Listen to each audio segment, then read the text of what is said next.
On the evening of October 28, 2012, 87-year-old Barbara Howe sat at the dinner table with a friend in her house at the Mount Pleasant Retirement Village in the small town of Monroe, Ohio.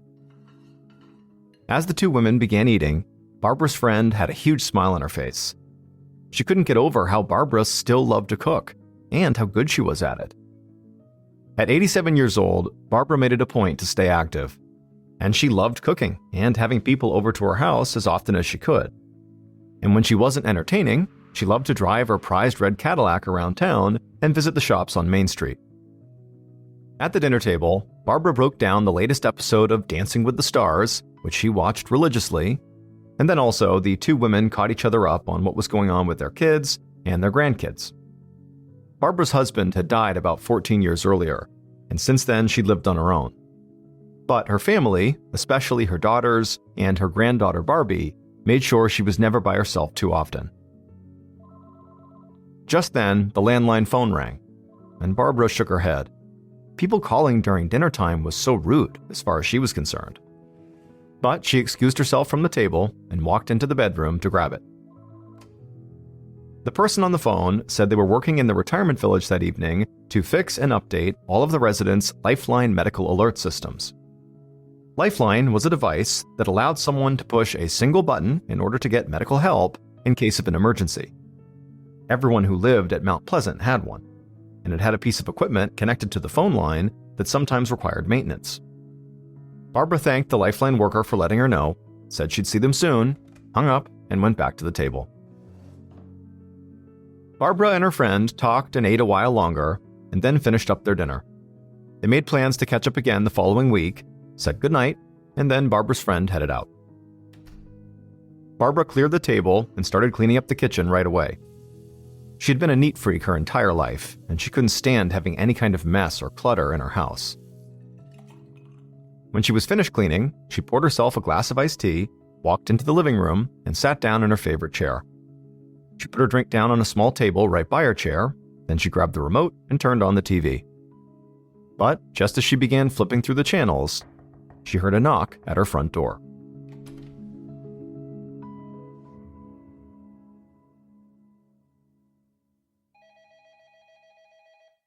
Two days later, on the morning of October 30th, Detective Greg Myers of the Monroe Police Department took a call at his desk.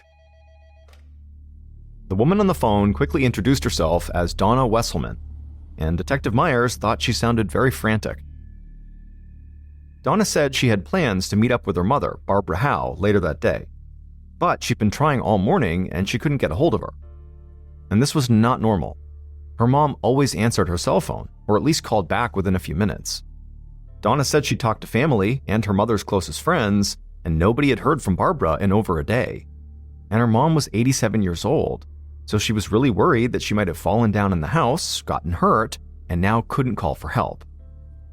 Detective Myers got Barbara's address and told Donna to meet him there. He would do a wellness check on her mother and make sure everything was okay. After Myers hung up, he headed right out to his car. As a veteran detective in a small police department, he was used to handling all kinds of cases. The Monroe PD didn't have things like missing persons or homicide divisions, so the few detectives on the force had to jump in wherever they were needed, including wellness checks like this one.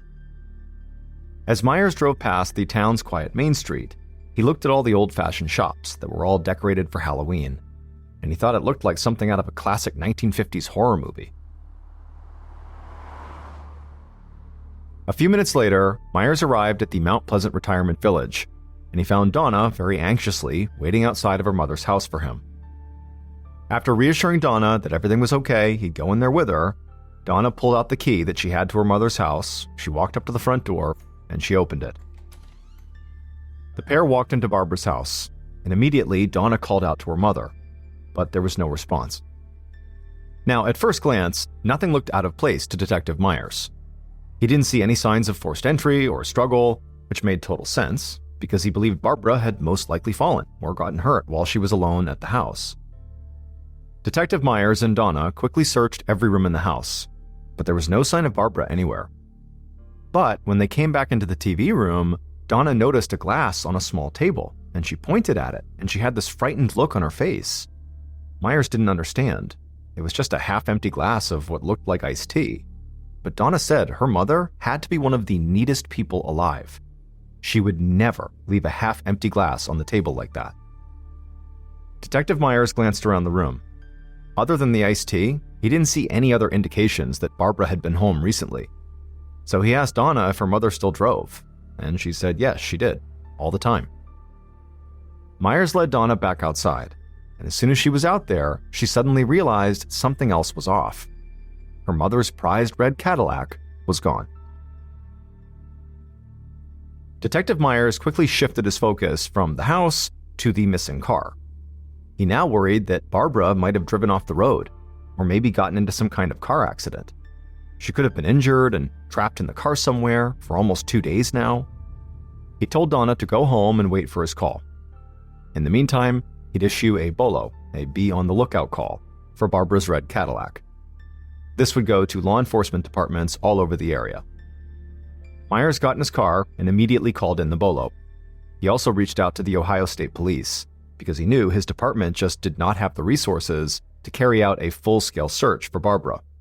And since she'd possibly been missing now for almost 48 hours, he needed all the help he could get, and he needed it fast.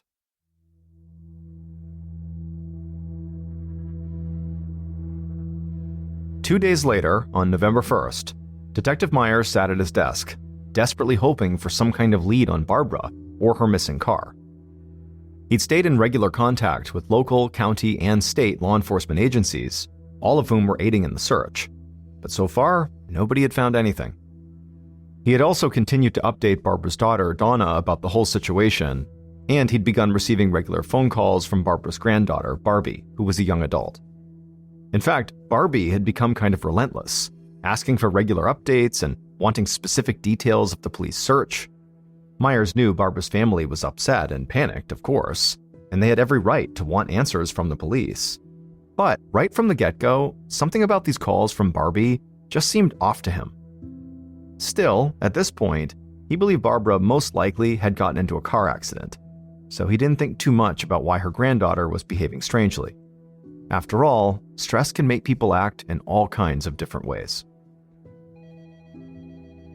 At around 1 p.m. that day, Myers' phone rang, and he finally got the news he'd been waiting for. A state police helicopter had conducted an overhead search, and they had located Barbara's red Cadillac. It was in the parking lot of an apartment complex in the town next to Monroe. Detective Myers contacted the local police from that town, and then rushed out to his car and drove over to that apartment complex. When Myers arrived, he saw local police officers already on site, waiting for him. And he also saw a man wearing a dark suit getting out of what was clearly an unmarked police car. Myers stepped outside, and the man in the suit came over to him. The man introduced himself as Agent Brian White of the Ohio Bureau of Criminal Investigation, and he said he was there to help. Detective Myers had been holding out hope that even if Barbara was hurt, he would still find her safe and relatively unharmed. But as he and Agent White walked towards the red car, they feared that that was not the situation. Because as soon as they got near the car, they could smell something. It was the smell of bleach. And Myers knew that, almost always, bleach was an indication that somebody had tried to cover up a crime. And as they got closer to the car, they saw the trunk was not completely closed, and clearly the bleach smell was coming out of there. And then, once the two officers were standing right behind the trunk, sort of wincing from the bleach smell, they looked down and saw very clearly there were long strands of human hair sticking out of the trunk. At this point, Myers and White put on their gloves and opened up the trunk. And what they found inside was somehow even more horrifying than what they had expected. They had already expected the worst. There was a deceased woman laying in the trunk, and they immediately identified her as Barbara Howe. Barbara was almost completely naked, chunks of her hair had been cut off, and there was a strange gray dust covering her body. And her head barely remained attached to her neck.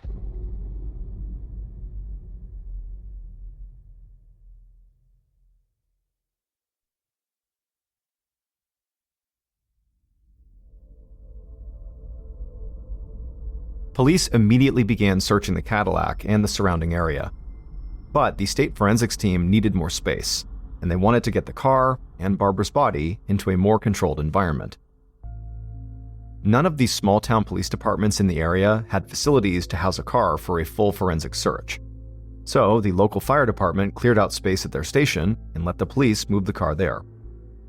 Once the forensics team had the time and space to really get to work, they told Myers and White that the killer had most likely poured bleach all over Barbara's body after she was dead.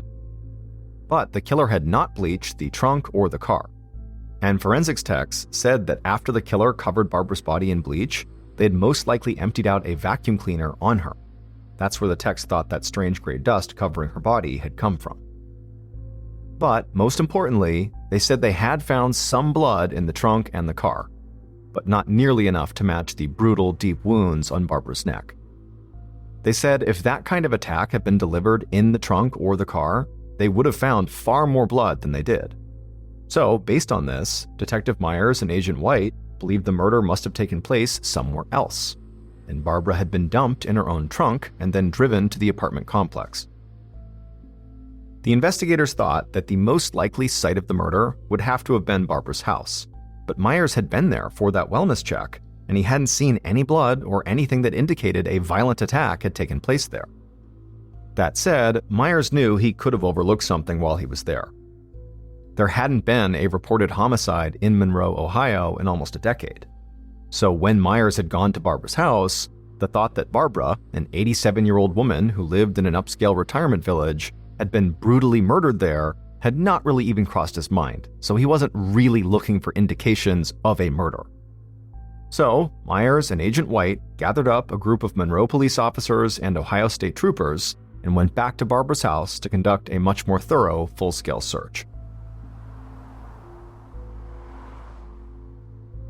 Later that evening, now almost 4 full days after anyone had seen Barbara alive, Myers, White, and their team walked through Barbara's house, and nothing new really stood out. There still didn't appear to be any signs of forced entry or of a struggle of any kind. Detective Myers also found jewelry boxes that were filled with what looked like really expensive rings and necklaces just laying out in the open in Barbara's bedroom. And it didn't look like anyone had touched Barbara's high-end TV or any of the other electronics in the house. So it definitely did not appear like someone had come to burglarize the house. And even though Barbara's daughter had talked about how clean her mom was, a glass of iced tea on a table was not enough to prove that something bad had happened there. So Myers and White started to think that they would have to expand their search across Monroe and the nearby towns in order to find the location where Barbara had been killed. But as they were getting ready to pack up and leave Barbara's house, they both noticed something at the exact same time. The heater came on in the house, and they could feel the heat coming from the floor. This meant that there were pipes under the floor that were heating the house. And they knew there had to be a way for maintenance workers to get to those pipes if they needed repairs. So Agent White called out to the team on site and said they needed to search the house for any place that might provide access to the pipes under the floor. And within a couple of minutes, a state trooper shouted for White and Myers, and they rushed through the house, and they found him inside of a utility room just off the kitchen. The trooper pointed to the floor, and Myers and White looked at each other and then bent down, because they saw a wooden panel that almost completely blended in with the floor, and they realized this was actually the entrance to a crawl space. They lifted up the wooden panel and they looked inside. And right away, both men felt a mix of excitement and horror. There, in this tiny crawl space, they saw a rug that was covered in blood, and there was blood spatter all over the floor and the sides of this crawl space. Late that night, after forensics techs had collected blood and possible DNA samples from the rug, the crawl space, and throughout the house, Myers and White laid out a plan. They knew that a group of trained law enforcement officers, including both of them, had searched this house and almost left without finding the entrance to that crawl space.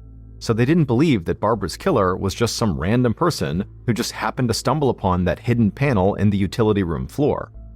Instead, they were sure that her killer must have had intimate knowledge of the layout of the house. And for Myers and White, only a limited number of people could fit the bill. staff members and maintenance crew who worked at the retirement village, and Barbara's close friends and family.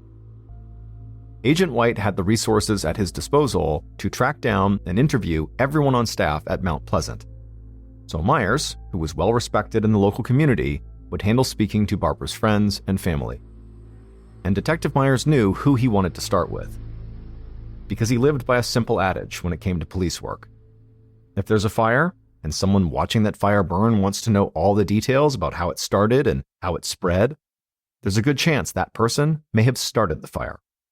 And Myers thought the same went for violent crimes. And there was one person who had wanted all the details about Barbara's disappearance and the police investigation from the very beginning: her own granddaughter, Barbie.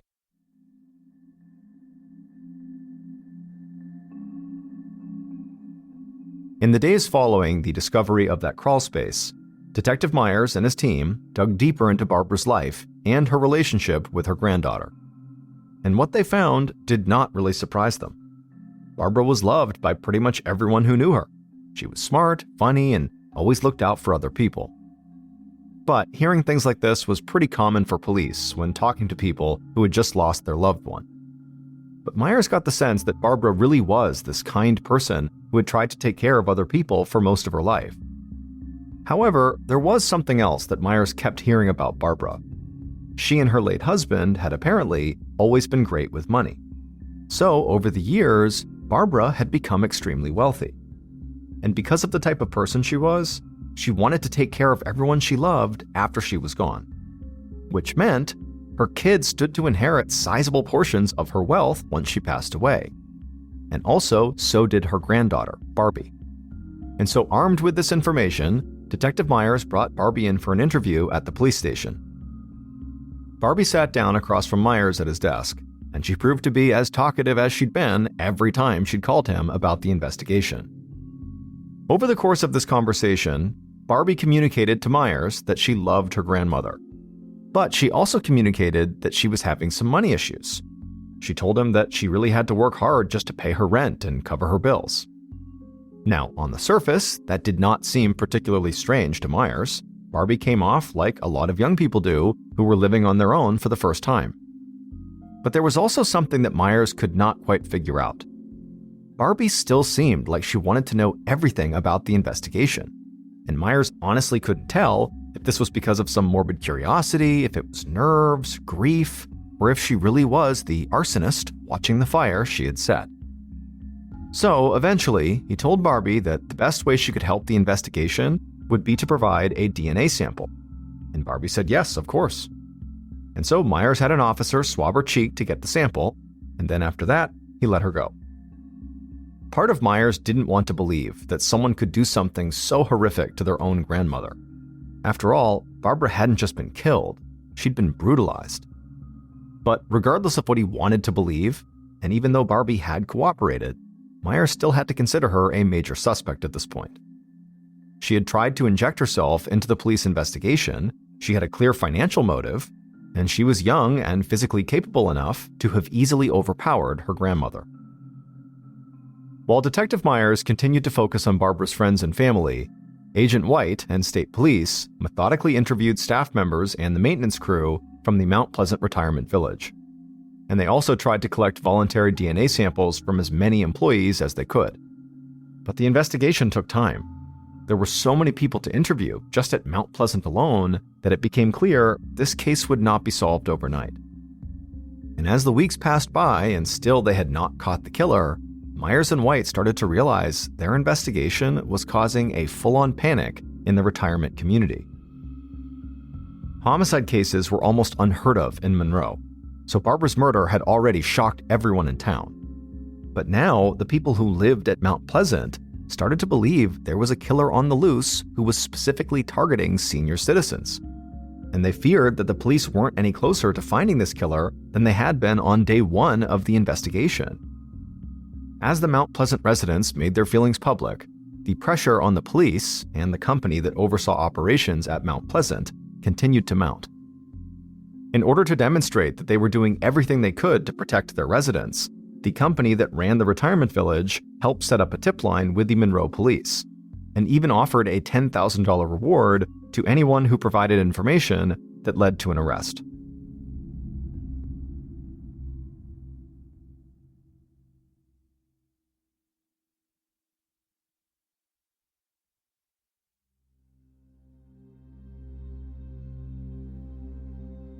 On December 7, 2012, so almost a month and a half after Barbara's murder, an officer ran into Myers' office with an excited look on his face. The officer told him there was someone on the tip line, and this guy had a bizarre story that Myers needed to hear right now. And so Myers picked up the tip line, and he heard the sound of a man who had a strong Kentucky accent. The man told Myers that he had no idea if his story would actually help the police, but something had happened over a month ago that he just couldn't shake. The man said that he lived in a small Kentucky town about 150 miles away from Monroe. And not long after Barbara Howe's murder, his brother, a man named Danny French, had come to see him. And Danny had acted really strange, almost like he was saying goodbye for the last time. Now, this conversation with his brother had been disturbing enough on its own, but it was not why this man had called the tip line. The reason he had called the tip line was there was something else about his brother that was off when he had come to say this goodbye. The man said his brother had been wearing a Mount Pleasant Retirement Village sweatshirt. Detective Myers asked the man where his brother was, because he wanted to speak to Danny right away. But the man said this is actually where things got even weirder, because soon after their conversation, his brother Danny had disappeared. Immediately following this call, Myers met with Agent White, and they reached out to local police in the Kentucky town where the caller lived. But after weeks of searching, the police couldn't find the man's missing brother, Danny French. But then, on January 18, 2013, so 2.5 months after the murder, Detective Myers got a call from the cops in Kentucky. They said they had found Danny French, and apparently he'd been living in the woods for months. Myers got in his car and sped across the state line into Kentucky to the local police station where the cops had brought Danny. Danny was big and very intimidating looking. He had long gray hair and a huge gray beard, and he certainly looked and smelled like he'd been living outdoors for months. But it wasn't really Danny's appearance that shook Myers the most. Instead, it would be what Danny talked about. When Myers asked him about Barbara Howe, Danny said he didn't know her and had nothing to do with the murder. But when Myers asked him why he'd gone to live in the woods, Danny got this glazed look in his eyes, and he started talking about how the woods were a fantasy world and a place where people transformed into different things. Myers and Danny continued talking, and basically the conversation went in all sorts of different directions, into bizarre things that at times Myers just did not understand at all. It sort of seemed like Danny was sort of unhinged. But by the end of their discussion, despite the bizarreness of what they were talking about, it was clear Danny had to know something about what happened to Barbara. Myers just knew it. So when Myers left the station, he got assurances from the local police that they would keep close tabs on Danny. Still, as strange as all this might be, there was nothing actually tying Danny directly to Barbara's murder. So Myers returned to Ohio with another potential suspect, but no evidence. This had also been the case with Barbara's granddaughter Barbie and several of the Mount Pleasant employees who Agent White had interviewed. All good suspects, but no evidence. Investigators also received DNA test results of samples taken from multiple suspects and attempted to try to match them to samples found at the crime scene. Now, these results did eliminate some suspects, but they did not conclusively point to a killer. And soon, with no new evidence coming in, the investigation started to grind to a halt. Months passed, then a year went by with very few new leads. Myers and White still believed they had a few strong suspects here, but the evidence just wasn't strong enough to make any arrests. And so Barbara's case basically went cold.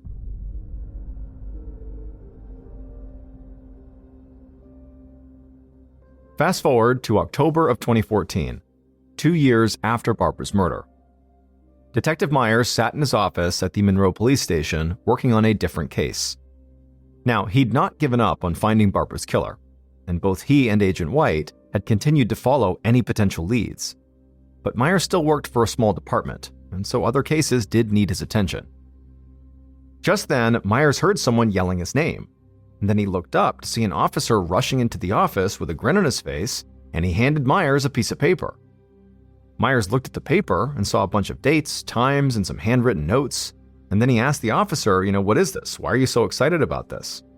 And the officer said a lead in the Barbara Howe case that Myers had asked him to pursue had paid off. And this sheet of paper was a copy of the schedule that Barbara's cleaning woman had kept. Myers looked down at the schedule, and now that he knew what it was, his eyes suddenly went wide.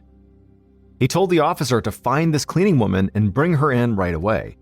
He would have to ask her some questions, but Myers was now positive that this schedule finally made it clear who killed Barbara.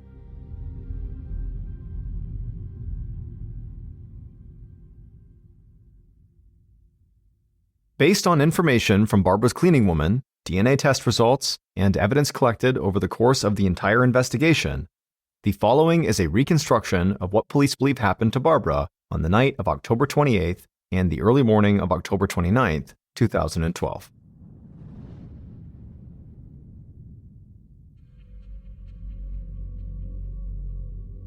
The killer sat inside of their parked car, staring out at the homes that lined the quiet streets of the Mount Pleasant retirement village. The killer glanced at the clock. They knew Barbara was expecting them any minute, so it was time to move. They grabbed a stun gun sitting on the passenger seat and then stepped outside. The killer held the stun gun behind their back as they approached Barbara's house and then knocked on the door. Barbara opened the door, and the killer smiled and followed her inside. Barbara walked through the house towards her bedroom, and the killer stayed right behind her. And at some point, they raised the stun gun, pressed it to her back, and pulled the trigger. Barbara immediately felt an electric shock. She screamed, she convulsed, and fell to the floor. But to the killer's complete surprise, Barbara remained conscious, and she was trying to get back onto her feet. So the killer leapt on top of Barbara and hit her in the head, and then strangled her. Eventually, Barbara passed out. The killer stood up and picked up Barbara off the floor. She didn't weigh very much. The killer then carried her through the house into the utility room near the kitchen. They laid her on the floor, reached down, and pulled up the wood panel that hid the crawl space. Once it was open, the killer picked up Barbara and dropped her into the crawl space. And then they just stood there for a minute, thinking. After a little while, the killer simply walked out of the house, leaving the door unlocked behind them. They got in their car, drove off, and parked on a nearby street, where they could still see the Mount Pleasant retirement village. And the killer just sat there in their car and waited.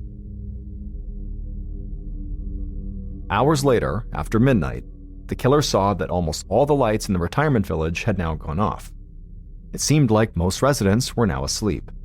So, the killer grabbed a long, sharp knife they had left on their floorboard, stepped out of their car, and quickly walked back to Barbara's house. The killer walked inside and went right to the crawl space. They looked in, and Barbara still lay there. She was unconscious, but breathing. The killer got on the floor, leaned down into the crawl space, grabbed Barbara by the hair, and slit her throat. Blood splashed onto the walls of the crawl space, but the killer didn't stop. They kept slicing and cutting Barbara's neck until they had almost decapitated her. Finally, the killer relented and stood up. They grabbed a small rug from the kitchen and slid it into the utility room. They reached down, lifted Barbara out of the crawl space, and dropped her lifeless body onto the rug.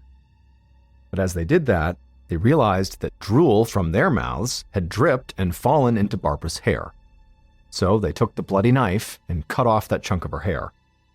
Then, for the next several minutes, the killer remained in the utility room with the body, living out their wildest and most grotesque fantasies. But at some point, the killer panicked, as if they had just realized they might be leaving traces of their own DNA on Barbara's body. So they ran to the cabinet under the kitchen sink and grabbed a bottle of bleach. Then they ran back to the rug, took off Barbara's clothes, and poured the bleach all over her. Then they grabbed a vacuum cleaner that was in the utility room, opened up the bin, and dumped the dust onto Barbara's body. Finally, the killer grabbed Barbara's keys from the kitchen counter, rolled her up in the rug, and then carried her outside. In the darkness, the killer used the keys to pop open the trunk of Barbara's Cadillac. They dumped her body inside the trunk, but kept the rug.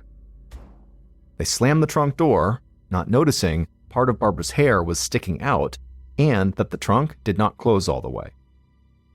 The killer ran back into the house, threw the bloody rug into the crawl space, and covered the space up with the wood panel.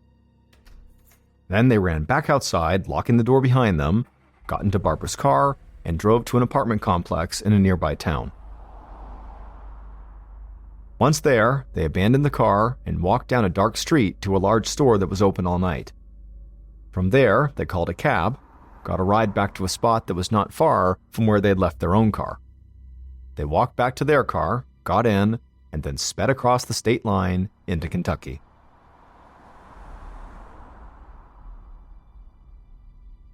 Danny French, the huge guy with the big gray beard who lived in the woods at one point and had that totally bizarre conversation with Detective Myers, murdered Barbara Howe.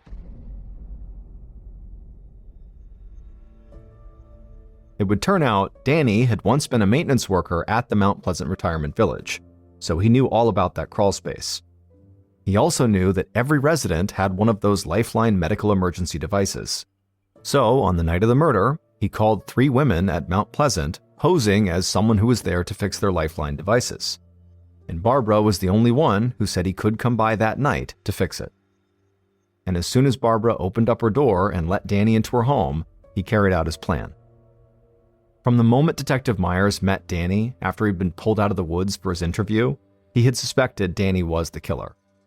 Danny told Myers the woods were his fantasy world. But the more he spoke, the more it became clear to Myers that, in reality, Danny just had a lot of fantasies, and some of them were very dark and violent. After multiple meetings over several months, Myers convinced Danny to provide a DNA sample, and it would turn out Danny's DNA matched samples found inside of Barbara's house. But there was a problem.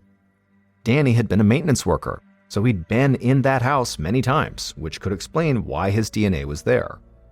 It was not until police got in touch with Barbara's cleaning woman that they realized there was no way Danny's DNA should still be in her house, because Barbara's cleaning woman kept a detailed schedule. It had dates and times, and she liked to list all of the work she had done on those dates and times. And so police knew that Barbara's house had been cleaned thoroughly many times since Danny had stopped working at Mount Pleasant, which meant if his DNA was there now, he must have murdered Barbara. In addition to that, police found security camera footage at that store where Danny had called the cab on the night of the murder, and the cab driver was able to identify him.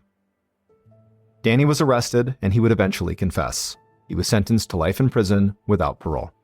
A quick note about our stories: they are all based on true events, but we sometimes use pseudonyms to protect the people involved, and some details are fictionalized for dramatic purposes.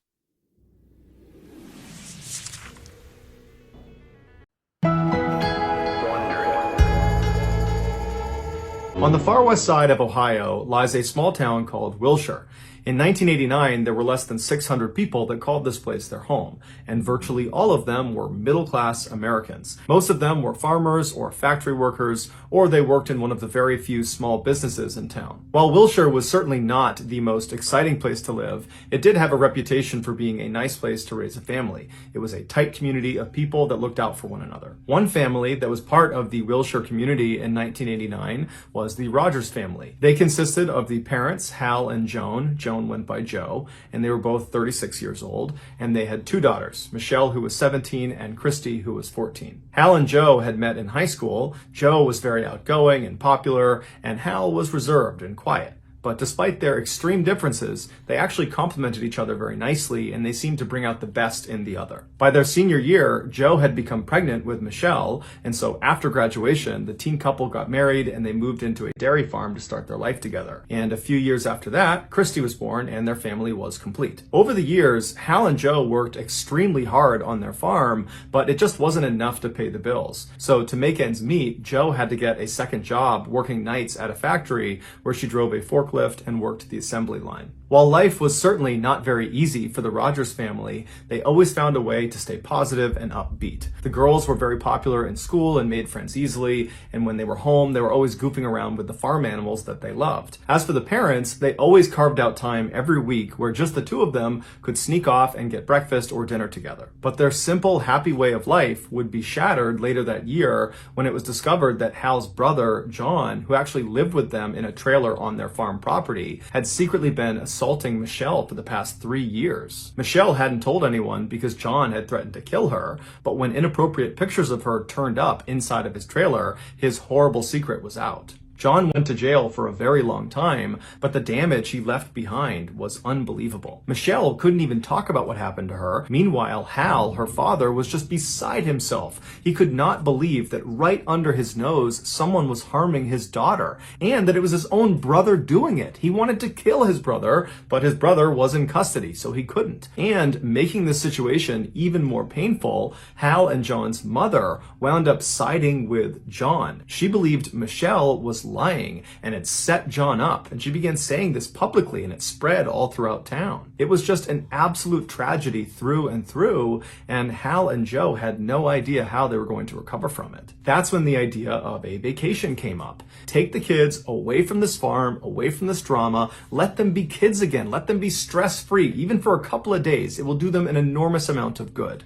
And so Hal decided he would actually stay back at the farm, and just Joe and the girls would go. It would be a girls' trip. When Joe told her daughters, they were ecstatic. They had never been on a vacation before, and in fact, neither had Joe. Joe told the girls that they needed to plan out this trip, pick the place they wanted to go, plan out the itinerary, but keep in mind, they had to drive wherever this vacation was going to be, and their budget was going to be fairly tight. The girls decided on Florida, and for weeks, they meticulously planned their itinerary, trying to maximize sightseeing opportunities both on the road trip and also at their destination. Finally, on May 26, 1989, the day had come for the girls to head out on their journey. They said bye to Hal, and then they loaded up into the light blue family sedan, and they were on their way. The trio drove south for about 8 hours on I-75 through Ohio, Kentucky, Tennessee, all the way to Georgia, which was their halfway point. They found a motel, they crashed there for the night, and then the next morning they got up early and they finished their trip all the way into Florida. And for the next couple of days, they followed their itinerary and went to amusement parks and zoos and other attractions all over the Sunshine State. They were really having a great time. In fact, on May 29th, Joe sent a postcard to Hal that she kind of jokingly said, "The girls are dragging me all over the state. All I want to do is relax." But the tone of the message was really that she and her kids were having a wonderful time. On June 1st, the girls left Orlando, Florida, and made their way to Tampa, Florida, where they planned to go to one more amusement park before they had to turn around and head back to Ohio. Hal had been told they would be back on June 3rd.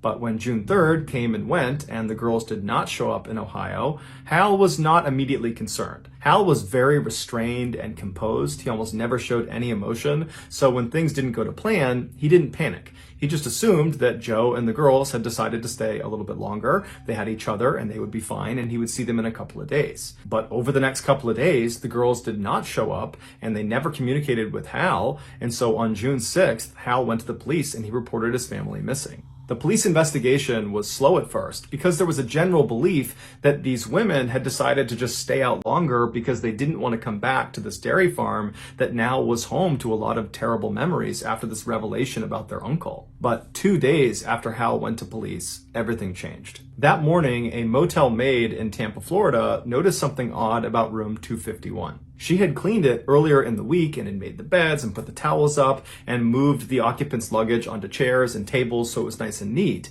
And now she was coming back to clean it about a week later, and the room still looked exactly the way it did when she had cleaned it. The beds were still made, the towels hadn't been touched, and the luggage was positioned around the room just as she had set it up. So she tells her manager, who thought it was strange enough that he called the police and told them about it. The police in Tampa went out to this motel and they discovered that room 251 was registered to missing people, Joan Rogers and her 2 daughters, Michelle and Christy. The motel manager told police that the trio had checked in on June 1st, but after that, no one had seen them. The police searched their room and they found their camera, and the final two pictures that had been taken were taken inside this motel room. One was of Michelle crouching down, rummaging through her suitcase, looking like she's getting ready to go out somewhere, and the other was taken from inside their room, looking out over their balcony out towards Tampa Bay as the sun was beginning to set. The rest of the search of the room did not turn up any significant evidence. All they knew was the women were not there. And so using the motel as a center point, they began searching the area,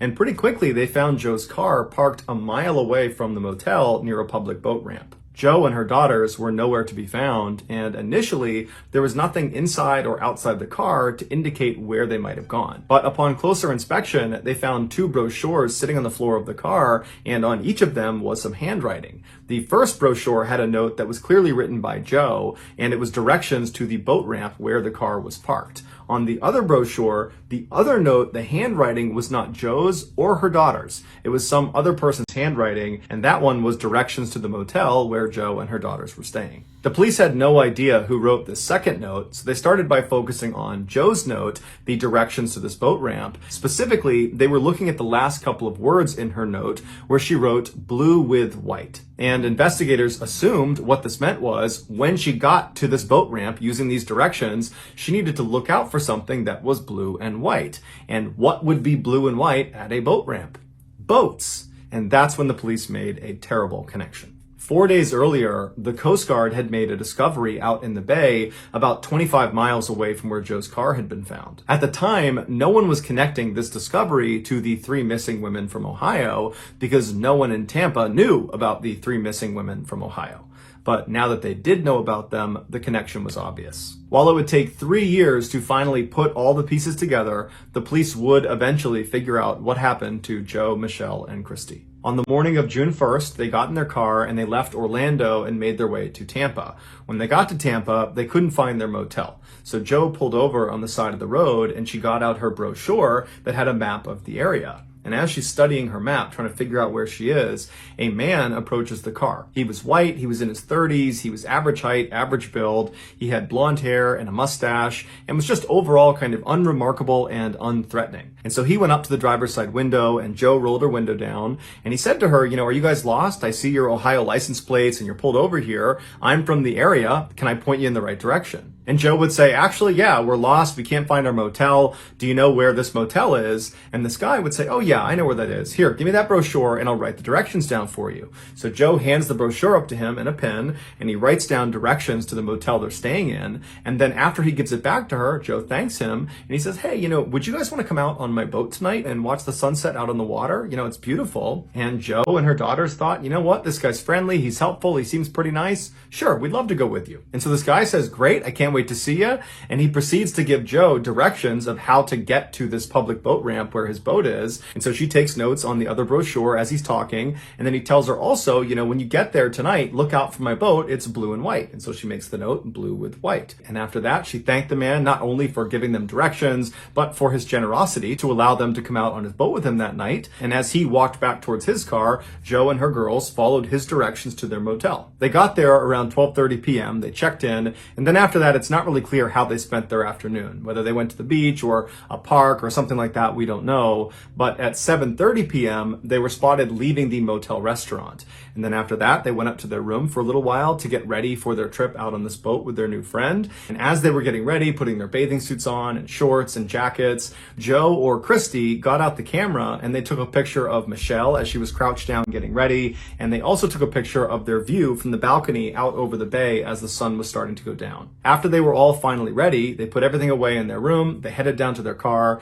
and Joe drove them the mile over to the boat ramp where they parked. They saw the blue and white boat and their friend was on it, waving to them. And then sometime between 8:30 and 9 p.m. that night, the women boarded the boat and the man took them out into the middle of the bay. Exactly what happened out on that boat, out on the water, is not entirely clear.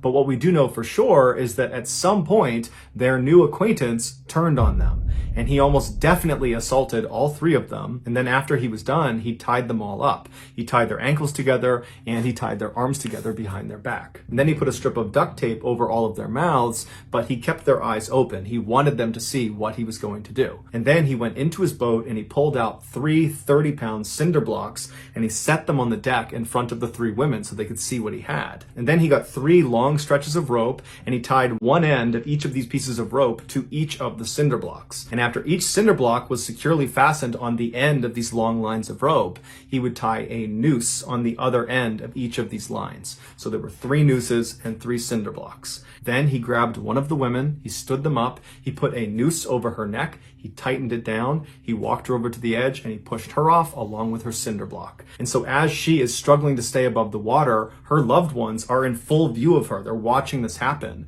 And then at some point, she sunk below the water and didn't come up again. At that point, the man grabbed another woman, stood her up, put a noose on her neck, tightened it, and then brought her to the edge, pushed her in the water along with her cinder block. And just like before, the last woman on board the ship had to watch as her loved one struggled and eventually sunk below the surface.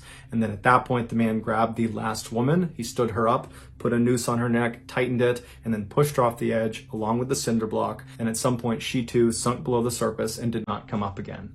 And at this point, the man just turned around and drove back to shore like nothing had ever happened. On June 4th, so 3 days after the 3 women were killed, because of decomposition, their bodies had bloated and they floated to the surface. The Coast Guard was alerted to their position. They pulled them out of the water, but because of their extreme decomposition at this point, because of the warm water, they weren't able to ID them. During their autopsy, they found water in each of their lungs, which confirmed they were alive when they were thrown in the water. A few days later, when Joe's car and those notes inside of the car were located near the boat ramp, and the police began to speculate that she, along with her daughters, must have boarded a boat before they disappeared, that was when they made the connection that unfortunately these 3 missing women are probably the 3 unidentified bodies that had been found in the bay a few days earlier. So on the day they make this connection, the police call Hal back in Ohio and they request the dental records of his wife and his daughters. And those records would confirm his worst nightmare. His entire family was gone. The man who killed his family was a guy named Oba Chandler, who was a suspected serial killer who liked to brag about his date with 3 women. In 1994, he was found guilty of murdering all 3 of the Rogers women, but he never took responsibility, nor did he show any remorse. For nearly 2 decades, Oba sat on death row, and not once did he get a visit from a friend or a family member. Nobody wanted to see this guy. And then finally, a little after 4 p.m. on November 17th, 2011, so roughly 22 years after Oba had murdered the Rogers women, he was led into the execution chamber inside of Florida State Prison. After he was strapped down to the gurney, a curtain was slid aside so the witnesses of the execution could see him. And then at 4:08 p.m., Hal Rogers watched calmly from the front row as the man who ruined his life, Oba Chandler, was put to death by lethal injection.